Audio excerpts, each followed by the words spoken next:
Selamat sore, Monica Busbena. Selamat sore. Baiklah, saya mengganggu waktunya sebentar.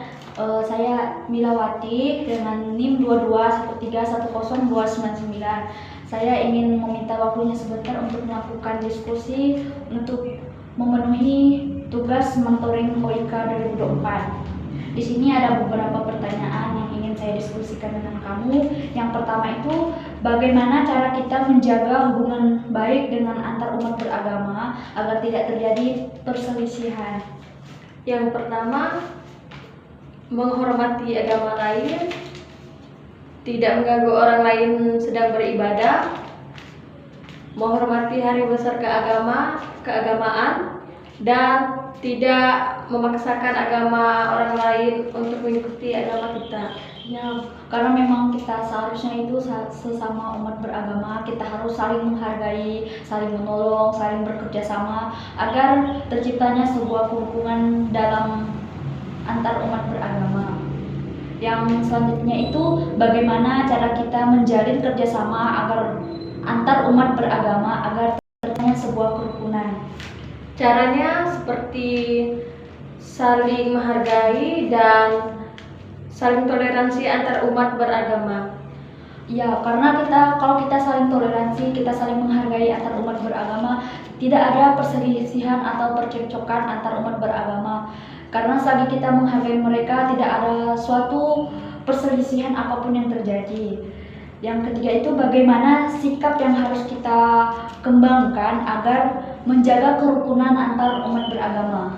Sikap yang harus kita kembangkan seperti saling menghargai, menghormati, dan saling menolong. Ya, karena memang seharusnya antar umat beragama dan antar sesama manusia kita harus saling tolong menolong, karena kita sebagai umat manusia, kita itu makhluk sosial, kita membutuhkan pertolongan orang lain, kita juga membutuhkan bantuan orang lain. Oleh sebab itu pentingnya kita saling menjaga kerukunan agar tidak terjadi perselisihan, konflik yang terjadi antar umat beragama. Yang keempat itu, apa upaya yang harus kita lakukan untuk memupuk kerukunan antar umat beragama agar tidak terjadi konflik atau perselisihan yang terjadi. Seperti tidak menghina agama yang diyakini orang lain, tidak memaksakan agama orang lain, menghormati agama orang lain, beribadah dengan baik sesuai dengan ajaran agama, dan menghormati dan saling bekerja sama. Ya, pentingnya kita menghargai umat beragama, umat lain yang sedang beribadah, karena kita beribadah menurut kepercayaan kita masing-masing dengan cara yang masing-masing. Oleh sebab itu kita harus menghargai cara beribadah mereka, cara mereka melakukan ibadah mereka, dan cara mereka melakukan segala sesuatu dalam kehidupan mereka sehari-hari. Penting juga bagi kita untuk menolong mereka, kita menghargai mereka agar terjadinya kerukunan dan kerjasama antar lingkungan tersebut.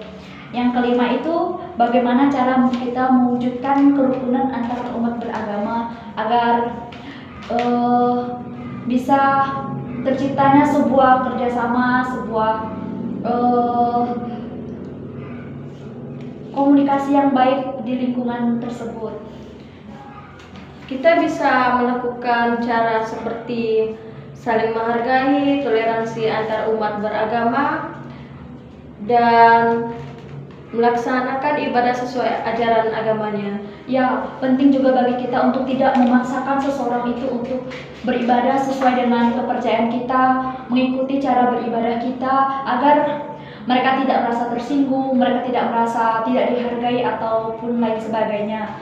Baiklah, Monica, terima kasih atas waktunya. Di sini penting bagi kita untuk saling toleransi, saling menghargai, saling menolong antar umat beragama agar tidak terjadi perselisihan, agar tidak jadi cekcok, konflik, ataupun bahkan sesuatu yang kita tidak inginkan dalam lingkungan kita masing-masing.